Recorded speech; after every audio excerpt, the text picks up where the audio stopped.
zaman oldu, ne aradın sordun, hayli vakit oldu, gelmedin durdun, sevdan hançeri zalıp sineme vurdun, demem o ki zalim, sen beni yordun.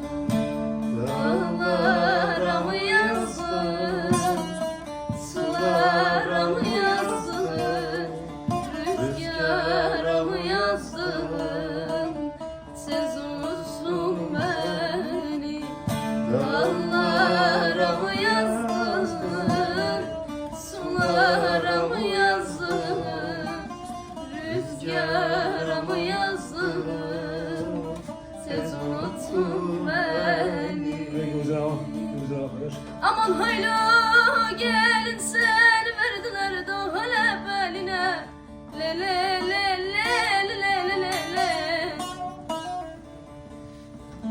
Aman hale kurbanın olsun da gene senin gibi geline geline geline. Aman ne çare, aman ne çare, ne çare, ne çare, ne çare, ne çare, ne çare, oy, ne çare. Aman seni sevenle bir çare, Bıçak bile yapalım. bir çare, bir çare. Güzel. Ah, yaradan var, yer göğü kardeş, yaradan var, hay hay hay hay hay, yaradan var. Hey, hey.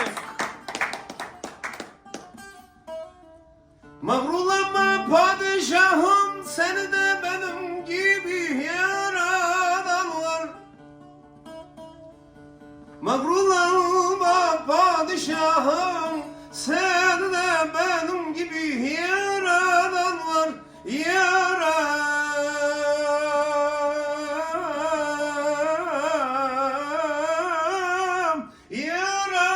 var, yaradan var.